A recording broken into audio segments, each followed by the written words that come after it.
दोस्तों, उम्मीद करता हूं कि आप सब लोग बेहतर होंगे। स्वागत है एक बार फिर से आप सभी का SCS एकेडमी के यूट्यूब चैनल पर। दोस्तों, इस क्लास में हम डिस्कस करते हैं भारत के भूगोल पर आधारित इंपॉर्टेंट क्वेश्चंस को, और इस क्वेश्चन सीरीज का आज का हमारा ये 12वां लेक्चर है। दोस्तों, आज के इस लेक्चर में हम डिस्कस करने वाले हैं भारत के ऊर्जा संसाधनों से संबंधित इंपॉर्टेंट क्वेश्चंस को।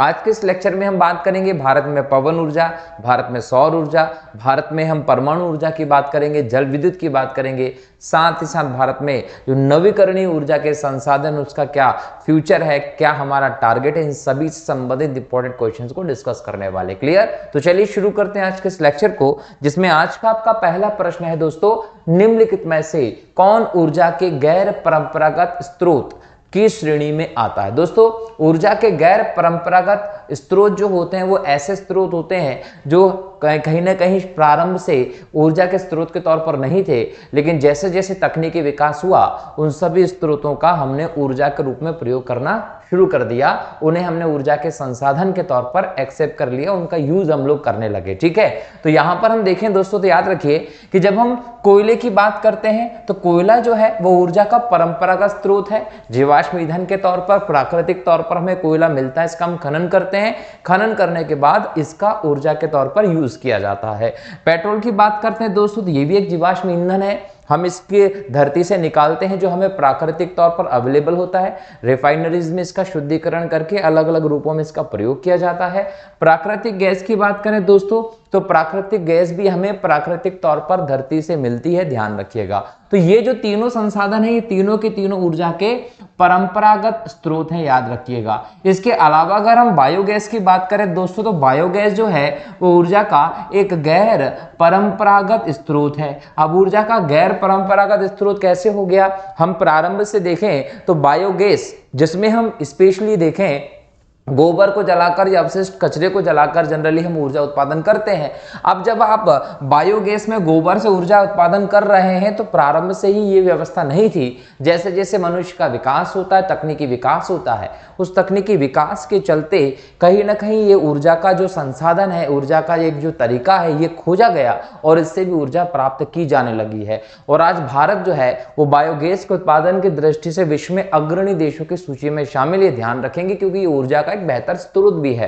तो बायोगैस जो है दोस्तों वो गैर परंपरागत ऊर्जा स्रोत में आता है। बहरहाल हम अगर ऊर्जा स्रोतों की बात करें दोस्तों, तो याद रखिएगा ऊर्जा स्रोत जो होते हैं वो दो भागों में बटे हैं, जैसा कि हम यहां देख रहे हैं। एक है गैर परंपरागत होता है और एक होता है परंपरागत। ठीक है, परंपरागत कौन सा? जो प्राकृतिक तौर पर पहले से निश्चित है कि इनका हम ऊर्जा के तौर पर प्रयोग कर सकते हैं, और गैर परंपरागत जो तकनीकी विकास के परिणाम स्वरूप हमने बाद में जाकर डेवलप कर लिए हैं कि इन माध्यमों से भी ऊर्जा प्राप्त की जा सकती है। ठीक है, जब हम परंपरागत पे जाते हैं तो ये आपको पता चल गया कि कोयला भी है, पेट्रोलियम भी और प्राकृतिक गैस भी है। इसमें आप ये जोड़ सकते हैं दोस्तों कि जो जलावन लकड़ी है वो भी इसका एक प्रारूप ही है, ये ध्यान रखना है। इसके अलावा हम देखें दोस्तों गैर परंपरागत में, तो गैर परंपरागत ऊर्जा स्रोत में दोस्तों आप जल विद्युत को ले सकते हैं, इसमें आप पवन ऊर्जा को ले सकते हैं, इसमें आप सौर ऊर्जा को ले सकते हैं, इसमें आप ज्वारीय ऊर्जा को ले सकते हैं, इसमें आप तरंग ऊर्जा को ले सकते हैं।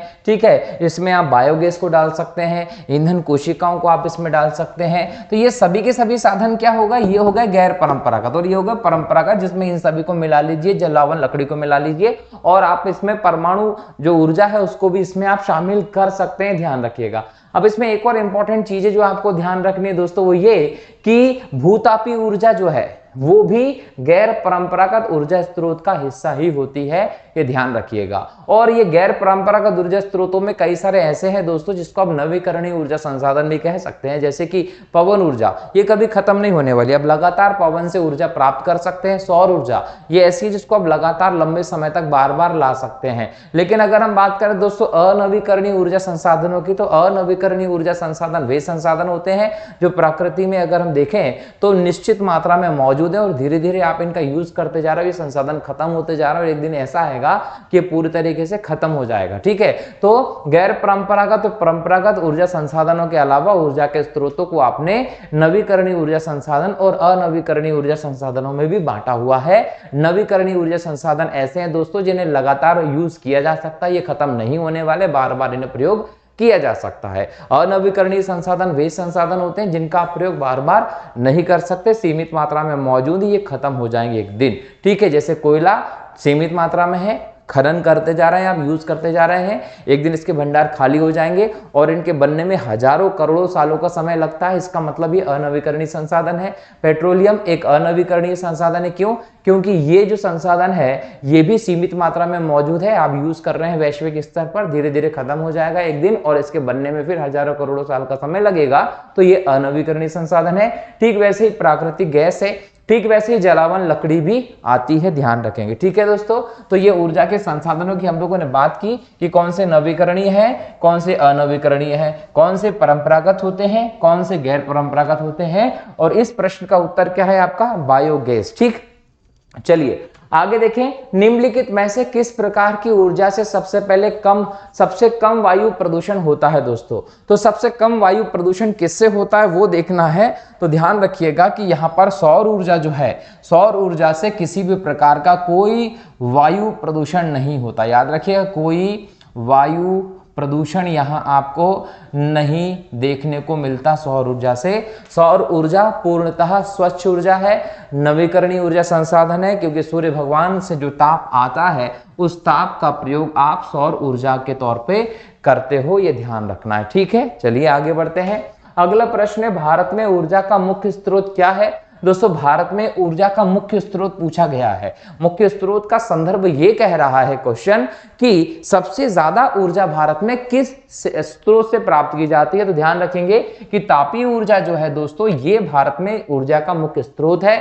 अगर हम भारत की ऊर्जा की लगभग 73% व्यवस्था पे पहुंच जाएं तो 73% टोटल एनर्जी का जो है भारत में, विद्युत का जो है भारत में, वो हमें तापीय ऊर्जा से मिलता है। इसका मतलब जो थर्मल पावर प्लांट्स हैं, थर्मल पावर प्लांट से ही हम लोगों को एनर्जी जो है सबसे ज्यादा मिलती है। बाद में कहीं हम बात करें तो जल विद्युत हो, सौर ऊर्जा हो या परमाणु ऊर्जा का स्थान आता है, लेकिन सबसे ज्यादा ऊर्जा हमारे देश में थर्मल पावर प्लांट्स, तापीय संयंत्र जो होते हैं इनसे मिलती है। और तापीय संयंत्र दोस्तों डीजल से भी चलते हैं, तापीय संयंत्र जो है वो कोयले से भी चलते हैं। जब हम तापीय संयंत्रों की बात करें दोस्तों, देश में ताप ऊर्जा की बात करें तो ताप ऊर्जा से जो एनर्जी आती है उस एनर्जी में सबसे ज्यादा योगदान किसका है? कोयले का। जो कोयला है दोस्तों इससे हम लगभग 60% एनर्जी जो है वो प्रोड्यूस करते हैं। याद रखिएगा, इसका मतलब सबसे ज्यादा कोयले का प्रयोग भारत में एनर्जी प्रोड्यूस करने में किया जाता है और इससे बहुत ज्यादा पॉल्यूशन भी होता है। अगर हम एनर्जी को, बिजली को व्यर्थ में बर्बाद करते हैं तो इसका मतलब हम पर्यावरण प्रदूषण के लिए जिम्मेदार हैं। क्यों? क्योंकि हमारे देश में जो बिजली बन रही है उसमें 60% तक योगदान किसका है?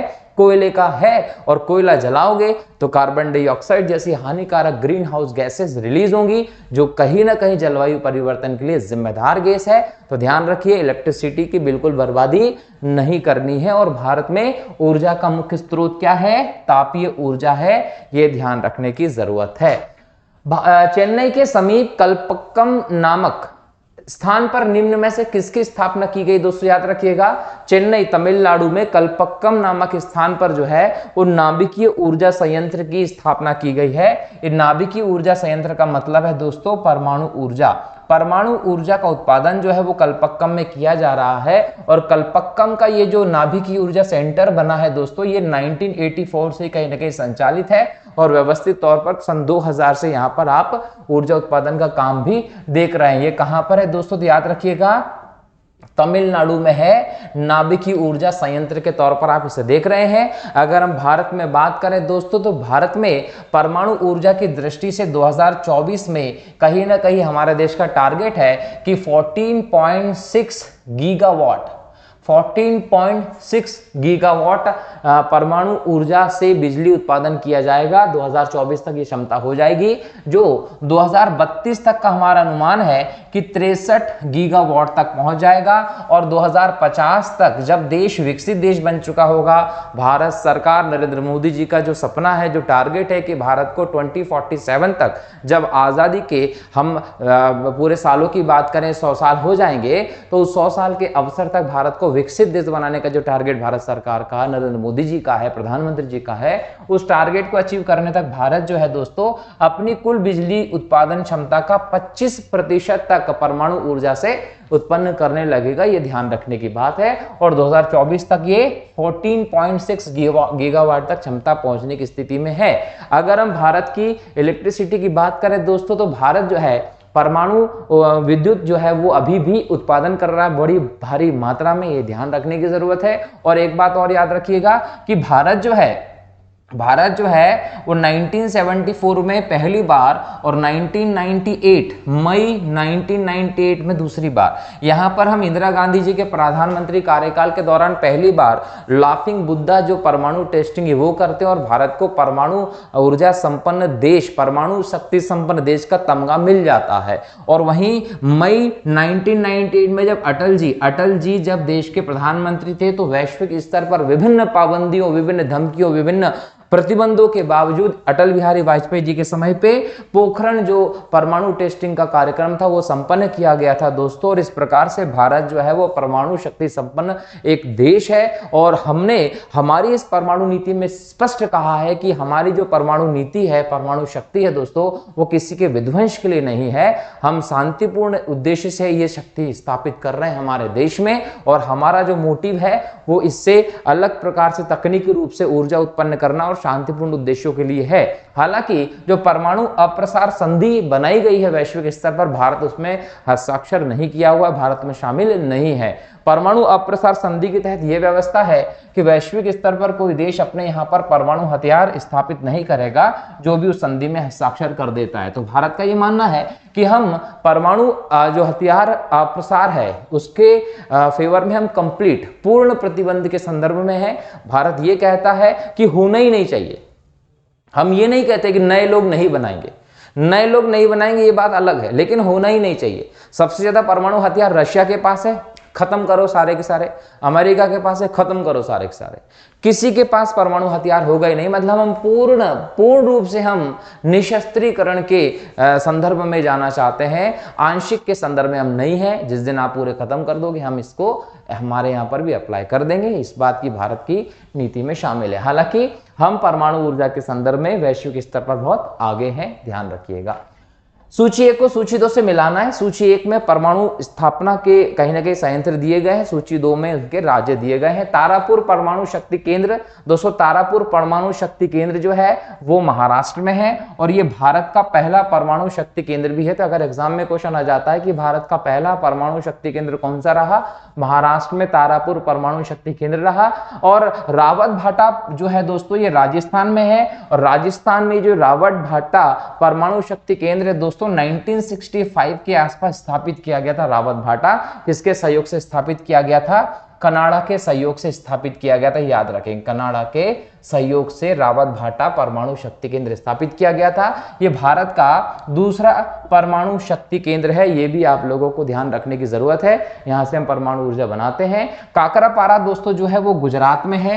काकरापारा गुजरात का है और ये तापी जिले में है, गुजरात के तापी जिले में है, ये ध्यान रखेंगे।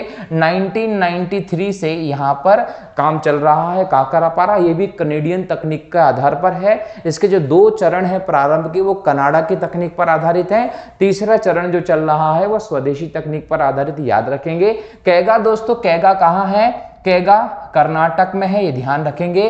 कैगा परमाणु शक्ति केंद्र जो है वो कर्नाटक में है। और ये भी ध्यान रखने की जरूरत है कि लगभग सन 2000 के आसपास से ये कार्यरत है। ठीक है, ये काली नदी जो है कर्नाटक में उसके किनारे पर स्थित एक शक्ति केंद्र है जो नाभिकीय ऊर्जा पर आधारित है, ध्यान रखेंगे। तो तारापुर भारत का पहला महाराष्ट्र में है, रावत भाटा भारत का दूसरा राजस्थान में है, काकरापारा जो है वो दोस्तों गुजरात में है और कैगा परमाणु शक्ति केंद्र कर्नाटक में। ये भी ध्यान रखने की जरूरत है। अगला प्रश्न देखो, सूची 1 को सूची 2 से मिलाना है। यहां पर वही क्वेश्चन है, बस थोड़ा सा इसमें एक्स्ट्रा चीजें हैं। ध्यान रखिए कि कर्नाटक में क्या है? कैगा है। तमिलनाडु में क्या है? कुडनकुलम है। उत्तर प्रदेश में क्या है? नरोरा है। और गुजरात में क्या है? काकरापारा है। ये परमाणु शक्ति केंद्रों की लिस्ट है, इसको आप मिला लीजिएगा। एग्जाम में क्वेश्चन सीधे पूछेगा कि नरोरा शक्ति केंद्र कहां है, तो उत्तर प्रदेश में है। ठीक है, चलिए भूतापीय ऊर्जा पर आधारित मणिकरण बिजली संयंत्र किस राज्य में स्थापित है? दोस्तों याद रखेंगे, मणिकरण बिजली संयंत्र जो भूतापीय ऊर्जा पर आधारित है वो हिमाचल प्रदेश में है। सबसे पहले तो इस चीज को समझिए दोस्तों कि भूतापीय ऊर्जा क्या है। भूतापीय मतलब जियोथर्मल एनर्जी है क्या। देखिए, जो हमारी पृथ्वी है ये हम मोटे तौर पर देखें तो 3 अलग अलग लेयर में विभाजित है। ऊपरी लेयर को आप कहते हैं दोस्तों क्या? क्रस्ट। बीच वाली लेयर को आप क्या कहते हैं दोस्तों? मेंटल। और आंतरिक लेयर को आप क्या कहते हैं? क्रोड। तो क्रस्ट, मेंटल, क्रोड 3 लेयर हैं भारत विश्व की हमारी पृथ्वी में हम देखें तो। अब ये जो पृथ्वी की 3 लेयर है, क्रस्ट है, मेंटल है और कोर है, इन तीनों के बीच में देखें तो इसके घनत्व में, इसके घनत्व में और इसके घनत्व में अंतर है।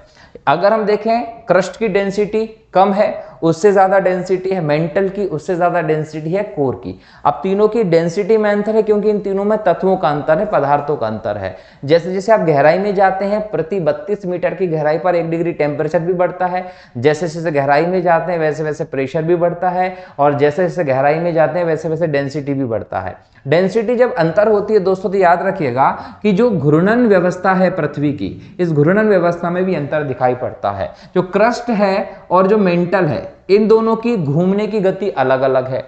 जो मेंटल है और जो कोर है, इन दोनों की घूमने की गति अलग अलग है। तो होता क्या है कि क्रस्ट और मेंटल की जब घूमने की गति अलग अलग है तो इनके बीच में एक क्षेत्र बन जाता है जहां पर ये अलग अलग गति से घूमते हैं। अब अलग अलग गति से अगर ये घूमेंगे दोस्तों, मान लीजिए यहां पर, तो इनके बीच में घर्षण होगा, और जब घर्षण होगा तो इससे ऊष्मा उत्पन्न होगी। तो कहीं ना कहीं धरती के भीतर आप जाते हैं तो इस भिन्नता के कारण जो घर्षण होता है, उस घर्षण के कारण एक दुर्बल मंडल बनता है।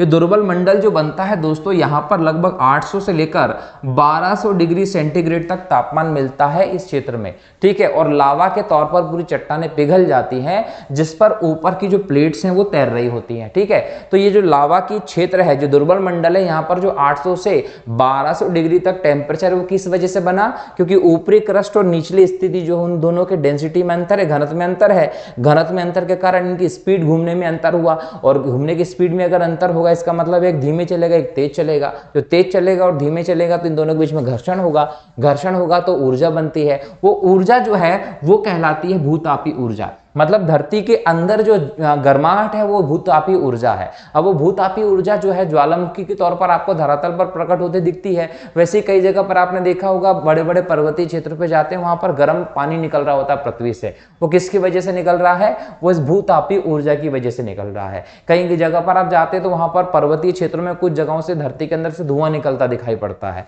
इसका मतलब वो भूतापीय ऊर्जा के कारण है। तो ये भूतापीय ऊर्जा जो है दोस्तों, ये पर्वतीय क्षेत्रों में बहुत ज्यादा प्रयोग की जाती है, और पर्वतीय क्षेत्र के अंदर हिमाचल प्रदेश का क्षेत्र भी आता है। यहां पर भूतापीय ऊर्जा का कहीं ना कहीं स्रोत मौजूद है। कहीं ना कहीं इन स्रोतों से यहां पर मणिकरण बिजली संयंत्र जो है वो स्थापित किया गया है, ये ध्यान रखेंगे। तो धरती के अंदर की जो ऊर्जा है, गर्माहट है, वो भूतापीय ऊर्जा के तौर पर मौजूद होती है, और वो कैसे बनती है वो भी मैंने आपको बता दिया, ध्यान रखेंगे, ठीक है। चलिए आगे बढ़े। तालचर एवं इन्नौर उल्लेखनीय दोस्तों, याद रखिएगा तालचर और इन्नौर जो है ये तापीय शक्ति संयंत्र है। ध्यान रखना है कि ये क्या है? तापीय शक्ति संयंत्र है। तालचर जो है दोस्तों उड़ीसा में है, ये ध्यान रखिएगा, ठीक है। अगला प्रश्न है, सूची 1 को सूची 2 से मिलाना है। सूची 1 में क्षेत्र दिए गए हैं और कहीं ना कहीं सूची 2 में उनके राज्य दिए गए हैं। विशेष तौर पर दोस्तों ये कहीं ना कहीं तापीय ऊर्जा क्षेत्र के तौर पर जाने जाते हैं। सिंगरौली सबसे बड़े तापीय ऊर्जा क्षेत्र के तौर पर जाना जाता है, ये मध्य प्रदेश में है, ध्यान रखेंगे। कोरबा जो है दोस्तों वो छत्तीसगढ़ में है, और रामागुंडम जो है दोस्तों वो तेलंगाना में है, और कहलगांव जो है वो बिहार में है, ध्यान रखेंगे। तापीय ऊर्जा संयंत्र है ये। भारत की प्रथम जल विद्युत परियोजना कौन सी है दोस्तों? तो याद रखेंगे कावेरी नदी पर 1902 में शिव समुद्रम जल विद्युत परियोजना बनाई गई थी। तो जो शिव समुद्रम जल विद्युत परियोजना है दोस्तों, भारत की पहली जल विद्युत परियोजना के तौर पर जानी जाती है, पहला विद्युत स्टेशन है ये। और ये याद रखिएगा 1902 में स्थापित किया गया था, जब भारत का वायसराय जो था वो लॉर्ड कर्जन था। ये भी आप लोगों को ध्यान रखने की जरूरत है, ठीक है। चलिए, तो ये हुआ कावेरी पर 1902 में शिव समुद्रम परियोजना, भारत की पहली जल विद्युत परियोजना। चूखा जल विद्युत परियोजना जो कि भारत एवं भूटान की संयुक्त परियोजना है, तो याद रख लीजिएगा चूखा जल विद्युत परियोजना भारत और भूटान की संयुक्त परियोजना है। ये किस नदी पर स्थित है? तो वांगचू नदी पर ये चूखा जल विद्युत परियोजना भारत और भूटान की संयुक्त परियोजना के तौर पर दिखाई पड़ती है। महात्मा गांधी जल विद्युत परियोजना स्थित है दोस्तों, तो याद रखिएगा कर्नाटक में जो शरावती नदी है यहां पर महात्मा गांधी जल विद्युत परियोजना स्थापित की गई है। दुलहस्ती जल विद्युत परियोजना कहां स्थित है दोस्तों? तो याद रखिएगा जम्मू कश्मीर में चिनाब नदी पर दुलहस्ती जल विद्युत परियोजना स्थापित की गई है। पवन ऊर्जा के उत्पादन में भारत का विश्व में कौन सा स्थान है दोस्तों? पवन ऊर्जा जो है वो बोल सकते हैं कि पवन ऊर्जा जो है वो नवीकरणीय संसाधन है ऊर्जा का। आप जितना चाहे उतना इसको प्रयोग करिए, कोई दिक्कत नहीं। और भारत का इसमें चौथा स्थान है, ये भी ध्यान रखना है। पहला स्थान किसका है दोस्तों? प्रथम स्थान है चीन का, दूसरा स्थान है दोस्तों इसमें अमेरिका का, और तीसरा स्थान है इसमें जर्मनी का। तो चीन, अमेरिका और जर्मनी के बाद भारत चौथे स्थान पर मौजूद है। और भारत में अगर हम बात करें दोस्तों तो भारत में तमिलनाडु में सबसे ज्यादा होती है, तमिलनाडु के बाद गुजरात में होती है, और गुजरात के बाद कर्नाटक का स्थान आता है। तो पहला जो है पवन ऊर्जा में भारत का राज्य तमिलनाडु है, ध्यान रखेंगे। ये याद रखिएगा कि सबसे ज्यादा पवन ऊर्जा की जो क्षमता है दोस्तों वो 237 गीगावाट चीन की है। भारत चौथे स्थान पर है, भारत की क्षमता है वर्तमान में 48.8 गीगावाट। मतलब भारत वर्तमान में अपनी कुल ऊर्जा का लगभग 48.8 गीगावाट पवन ऊर्जा से प्राप्त करता है, ये ध्यान रखिएगा। और भारत में सबसे ज्यादा योगदान किसका है? तमिलनाडु का होता है, ध्यान रखिए, ठीक है। अब पवन ऊर्जा है क्या? तो याद रखिएगा नवीकरणीय संसाधन ऊर्जा का वायु की जो गतिज ऊर्जा है, याद रखिए जो गतिज ऊर्जा है वायु की, इस वायु की गतिज ऊर्जा का प्रयोग करके आप ऊर्जा उत्पन्न करते हैं। इस गतिज ऊर्जा से वायु की से टरबाइन घुमाया जाता है, और टरबाइन घूमने से बिजली उत्पन्न होती है। ये जो टरबाइन होते हैं पवन चक्कियों के माध्यम से, उनमें ब्लेड जैसे उपकरण होते हैं। वो ब्लेड जैसे उपकरण जब घूमते हैं जिसके कारण जनरेटर चलता है, जनरेटर चलता है तो बिजली उत्पन्न होती है। याद रखिएगा पवन ऊर्जा स्वच्छ ऊर्जा है, किसी भी प्रकार के पॉल्यूशन की इसमें कहीं ना कहीं व्यवस्था नहीं होती है। और भारत जो है चौथा बड़ा देश है पवन ऊर्जा उत्पन्न करने की दृष्टि से। अगला प्रश्न है, एशिया की पहली भूमिगत जल विद्युत परियोजना भारत के निम्नलिखित राज्यों में से किसमें स्थापित की गई है? तो भारत की पहली भूमिगत जल विद्युत परियोजना हिमाचल प्रदेश में स्थापित की गई। भारत में विद्युत आपूर्ति सबसे पहले कहां शुरू हुई थी दोस्तों? भारत में विद्युत आपूर्ति सबसे पहले दार्जिलिंग में हुई थी, ये ध्यान रखिएगा 1897 में। 1897 में भारत में सबसे पहले दार्जिलिंग में विद्युत आपूर्ति शुरू हुई थी। और अगर हम विद्युत के आविष्कार की बात करें दोस्तों तो इसका जो मूलभूत सिद्धांत है उसकी खोज की गई थी, एक अंग्रेज वैज्ञानिक थे माइकल फेराडे ने 1820 के आसपास इस सिद्धांत की खोज की थी, और इलेक्ट्रिसिटी की व्यवस्था जो है वो आपको ध्यान में आई थी, ठीक है। चलिए आगे बढ़े। उड़ान एक गैस आधारित शक्ति परियोजना है, महाराष्ट्र में चलती है। केंद्रीय जल विद्युत शोध केंद्र कहाँ स्थित है? तो केंद्रीय जल और विद्युत शोध केंद्र जो है दोस्तों वो खड़गवासला में है, खड़गवासला पुणे में है, ठीक है। भारत में सबसे ज्यादा ताप विद्युत उत्पन्न करने वाला राज्य कौन सा है? याद रखिएगा महाराष्ट्र जो है दोस्तों भारत में सबसे ज्यादा ताप विद्युत करने वाला स्टेट है। भारत में याद रखिएगा 73% जो ऊर्जा है टोटल ऊर्जा का वो ताप विद्युत से उत्पन्न होती है। अगर हम भारत की ये 73% ऊर्जा की बात करें दोस्तों तो ये लगभग 25-28 मेगावाट, इतनी मेगावाट आप चले जाइए। ये 2,57,528 मेगावाट इलेक्ट्रिसिटी जो भारत की है वो 73% है टोटल, और जो किससे उत्पन्न होती है? जो ताप विद्युत से उत्पन्न होती है। तो भारत की टोटल कितनी क्षमता है? लगभग 3.5 लाख मेगावाट क्षमता है भारत की टोटल बिजली का। इसमें से लगभग 2,57,528 के आसपास जो है वो बिजली का उत्पादन जो है वो अकेले ताप विद्युत से होता है। और ताप विद्युत उत्पादन करने में सबसे ज्यादा महाराष्ट्र का योगदान है। और ये जो ताप विद्युत होती है ना दोस्तों, इस ताप विद्युत का 60% जो है वो किससे उत्पन्न होता है? कोयले से उत्पन्न होता है। बाकी का जो है दोस्तों वो गैस से और डीजल जलाकर भी आप ताप विद्युत लेते हैं। अब ताप विद्युत बनता कैसे है दोस्तों, तो याद रखिए इसमें आग जलाई जाती है। अब आग जलाने के लिए आप या तो कोयले का प्रयोग कर लीजिए, है ना, या तो आप कोयले का प्रयोग कर लीजिए, या आप गैस का प्रयोग कर लीजिए, या आप डीजल का प्रयोग कर लीजिए। इन सब का प्रयोग करके आग जलाते हैं। इससे होता है पानी गर्म, इससे बनती है भाप, और इस भाप की शक्ति से चलती है टरबाइन। जब ये टरबाइन घूमती है तो चलता है जनरेटर, और इस जनरेटर के घूमने से ऊर्जा उत्पन्न होती है। तो ऊर्जा उत्पन्न होने का ये एक इंपॉर्टेंट स्रोत है, क्या बोल सकते हैं, भाप की शक्ति से। तो इस प्रकार जो ऊर्जा उत्पन्न की जाती है दोस्तों, वो कौन सी ऊर्जा होती है, वो ताप विद्युत होती है। अब इस ताप विद्युत में कोयला जो है वो कितना परसेंट, 60% योगदान देता है। ताप विद्युत संयंत्रों की बात करें तो महाराष्ट्र जो है वहां से सबसे ज्यादा ताप विद्युत का उत्पादन होता है, ये भी ध्यान रखने की जरूरत है। हमारे देश में ताप विद्युत के अलावा दोस्तों हम परमाणु विद्युत के बारे में भी बात कर चुके हैं। जब हम परमाणु विद्युत की बात करते हैं दोस्तों तो उसको भी समझ लीजिए कि परमाणु ऊर्जा संयंत्र जो है भारत का, वो पहला लगा था तारापुर में। तारापुर महाराष्ट्र जो है दोस्तों, यहाँ पर भारत का पहला परमाणु ऊर्जा संयंत्र लगता है। और ये परमाणु ऊर्जा संयंत्र जो है दोस्तों वो अमेरिका की सहायता से लगता है। किसकी सहायता से, अमेरिका की सहायता से लगता है, ध्यान रखिएगा। और 1948 में भारत में परमाणु कार्यक्रम जो है वो शुरू होता है। और ये परमाणु कार्यक्रम जो प्रारंभ हुआ है दोस्तों, इस परमाणु कार्यक्रम के लिए आपने परमाणु ऊर्जा आयोग बनाया था, परमाणु ऊर्जा आयोग। ये परमाणु ऊर्जा आयोग बनाया गया 1948 में। और ये परमाणु ऊर्जा आयोग की स्थापना में डॉक्टर होमी जहांगीर भाभा इनका योगदान है, ध्यान रखिएगा, ठीक है। ये भारत के प्रधानमंत्री के अधीन होता है। इस आयोग के पहले अध्यक्ष भी भाभा ही थे, और इसका मुख्यालय जो है दोस्तों मुंबई में है, ठीक है। चलिए, प्रधानमंत्री के अधीन एक व्यवस्था है, मुख्यालय वर्तमान में कहाँ है, मुंबई में है, ये ध्यान रखना है। अगला प्रश्न है दोस्तों, भारत का कौन सा राज्य सौर ऊर्जा उत्पादन में अग्रणी है। याद रखिएगा भारत का राजस्थान जो है दोस्तों, जहां तापमान आपको रेतीले इलाके और इन सब चीजों के चलते ज्यादा दिखाई पड़ता है, तापमान की दृष्टि से देखें तो सौर ऊर्जा का सबसे बड़ा उत्पादक राज्य राजस्थान है। राजस्थान जो है दोस्तों ये प्रथम है सौर ऊर्जा की दृष्टि से। अब सौर ऊर्जा क्या है दोस्तों, जो सूर्य का प्रकाश आता है, जो सूर्य का प्रकाश है, इस सूर्य के प्रकाश से आप ऊर्जा का उपयोग करते हैं।